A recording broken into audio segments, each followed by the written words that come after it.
In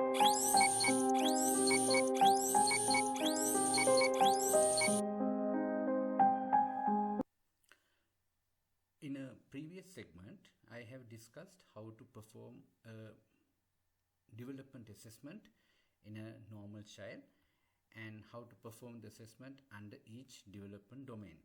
So today in this video-based discussion, I will be discussing mainly on how to identify a child with a motor delay, and the examination will be performed by one of the pediatric trainees, and we will see how she performs the development examination, how she picks up the abnormality, and once you pick up an abnormality in motor system, how you are going to formulate a plan of investigation. So the objectives for today's discussion will be, as an undergraduate, how to identify a child with motor development delay using basic development assessment skills, how to arrive at suitable differential diagnosis for the condition, and how to formulate a plan of investigations. So we will go to the video presentation.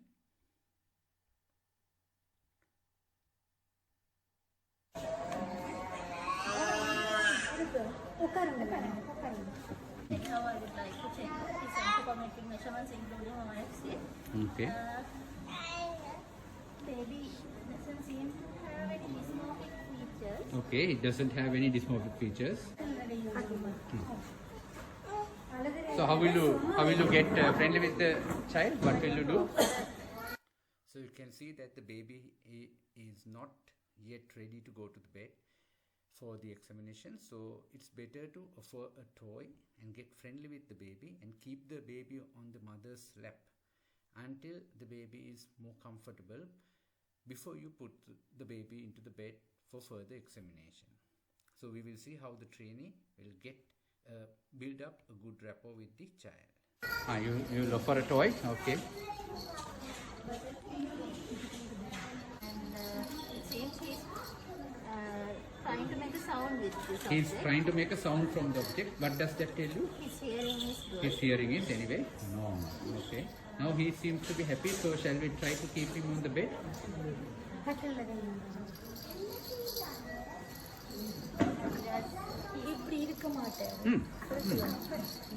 You can easily see that by just offering a simple toy, how the child became calm and he was now ready to go onto the bed for examination. So it's very important when it comes to pediatrics that you always carry some kind of a toy which you can offer to a child, and that's the easiest way of building a quick rapport with the child. He extends the object Okay. to hands. Okay. So what do you call that object? Transferring. Transfer object is there. And since Right. baby is unable to sit without Right. So the baby can't sit without support. So and what can you tell about the sitting posture? Sitting posture. it seems he doesn't have the truncal coordination. Okay. And the back is curved. Is it a straight back or a Not curve back? Not a straight back. Curve back, and he is wobbly. Yes. So that's why the mother keeps supporting the baby. Okay.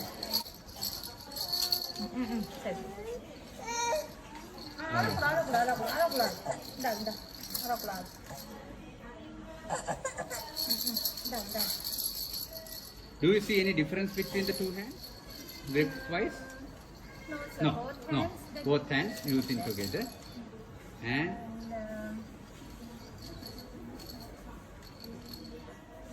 what would you like to do now? I want to know that he can turn and He can turn. So how will you make him turn? by keeping object Yeah, on his another object. You can use another object, very colorful object here.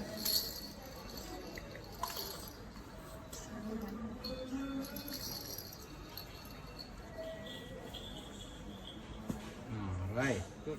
So he's trying to turn. Okay. What can you tell about this? He's turning Now his the posture now. Now the posture is What about head control? head control is there. Okay, head control is good. He can turn. So you can see that the child easily turned to his to a site. And the answer for this question, what primitive reflex should disappear to allow the child to turn? The answer is the asymmetrical tonic neck reflex should disappear. If the asymmetrical tonic neck reflex is still intact, the hand or the upper limb towards the site which the child is turning will extend and prevent the child from turning. So in this child, the primitive reflex, the asymmetrical tonic neck reflex, has disappeared. That's a good sign. Turn.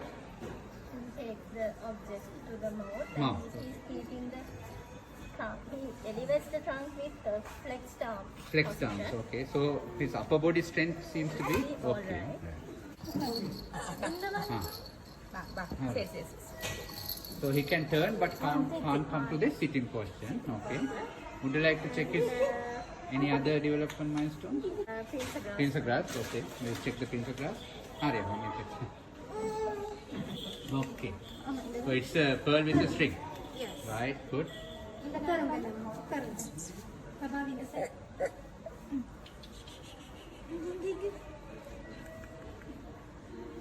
See, when you are performing the pincer graph, it's very important to have a more colorful pearl than the one which we are using at present. If it was like bright red or bright green, the child would have picked it up quickly. And also it's important to attach a string to the pearl so that the child has no chance of picking up this object and putting it in mouth.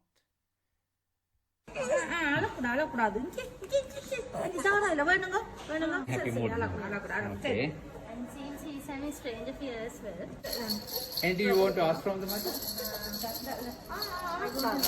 The speech with the babies. Want to know about the speech? You can ask from the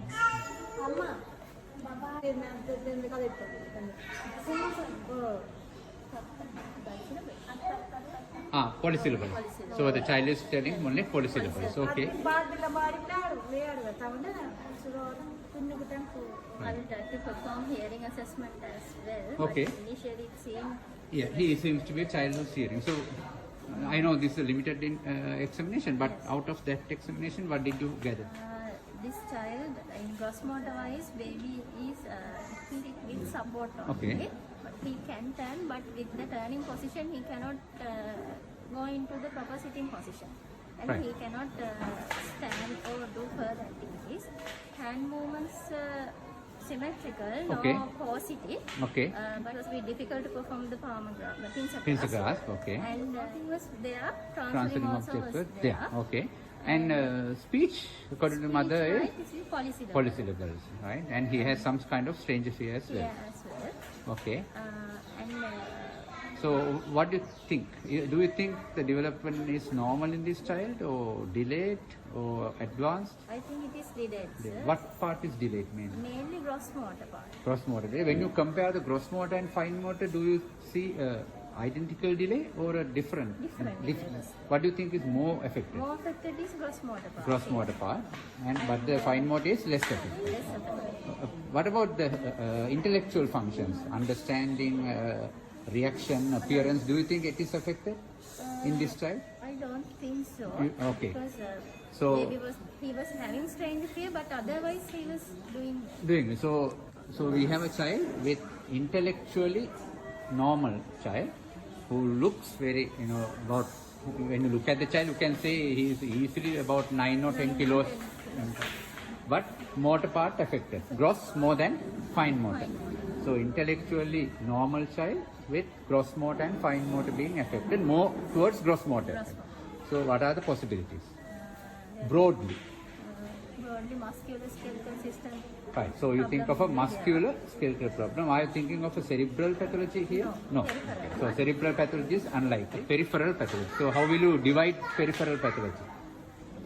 There is What are the? myopathy. Okay, it could be a myopathy, Or a neuropathy. neuropathy, or a neuromuscular Neuromuscular junction. junction problem. So out of those, what do you think is more likely? A muscle problem or a nerve problem? Muscle problem. Muscle problem is more likely. Why? Because mainly the gross motor part was affected. Affected. And otherwise. And do you see any abnormal Wasting, movements, no. wasting? Yes. No. Tonicity? Tonicity No, is no, you didn't see that. Eh? So this could be a muscle problem, and muscle again divided into two parts: myopathy or a muscular dystrophy. Okay, myopathy or a muscular dystrophy. So what investigation will you perform? In this child, if it consider myopathy or muscular Dystrophy. do a muscle biopsy. Muscle biopsy will be the confirmatory, but before that, EMG. electromyogram. Any other test? Any CPK levels? Will it differentiate myopathy and a muscular dystrophy if you are doing a CPK level? Yes. Because in muscular dystrophies, it will be much higher. In a muscular dystrophy, CPK level will be much higher. In a myopathy, it will be either normal or Slight slightly elevation high. will be there. EMG, can you differentiate between a myopathy and a dystrophy? Yes, sir. Yes, there are specific signs for a dystrophy and a specific sign for a myopathy, but best would be a muscle biopsy. biopsy. Okay, thank you. So after going through that video, I think we can now know what are the techniques we can use to identify a child with motor development delay using basic development assessment skills. And we saw that the trainee arrived at a differential diagnosis which was matching a child with a motor development delay, and then finally she was able to formulate a plan of investigation. So thank you for listening.